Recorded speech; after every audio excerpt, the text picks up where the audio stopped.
तो अब हम अगले पार्ट की तरफ बढ़ते हैं। इस पार्ट में जो हम टॉपिक कवर करने वाले हैं उस टॉपिक का नाम है लॉज ऑफ रिफ्लेक्शन। लॉज यानी परावर्तन के नियम की बात करते हैं हम लोग। ठीक है, पार्डन फॉर माय राइटिंग, अभी थोड़ा स्क्रीन पे प्रॉब्लम हो रही है। तो लॉज की जहाँ तक हम बात करेंगे तो हमको पता है कि रिफ्लेक्शन के अंदर दो लॉज होते हैं।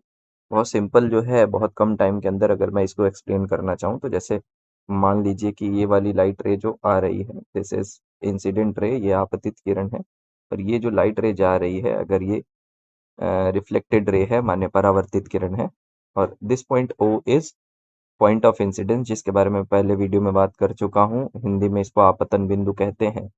इस पॉइंट पर ये जो नॉर्मल खींचा गया ये, तो जब हम पहले लॉ की बात करते हैं, फर्स्ट लॉ ऑफ रिफ्लेक्शन की बात करते हैं, तो उस पे ये कहा जाता है कि ये इंसिडेंट रे यानी ये आपतित किरण, ये रिफ्लेक्टेड रे यानी ये परावर्तित किरण, एंड वो वाला नॉर्मल जो पॉइंट ऑफ इंसिडेंस पे खींचा गया है, माने वो अभिलंब जो आपतन बिंदु पे खींचा गया। अभी इस पे normally infinite number of normals खींचे जा सकते हैं इस तरीके से। ठीक है, तो हम सारे नॉर्मल्स की बात नहीं करते, हम उन नॉर्मल्स की, उस नॉर्मल की बात करते हैं जो कि पॉइंट ऑफ इंसिडेंस पे खींचा गया। तो ये normal, incident ray, reflected ray और normal at the point of incidence यानी आपतित किरण, परावर्तित किरण और आपतन बिंदु पर अभिलंब जो होता है, वो तीनों एक ही प्लेन पर होते हैं। इसको अगर हम एक्सप्लेन करने की कोशिश करें तो इसका सीधा मतलब ये होता है कि ये जब हम इन तीनों को लेंगे ना, तो ये तीनों को जब हम प्लेन ड्रॉ करने की कोशिश करेंगे तो ये एक ही सेम ही प्लेन पर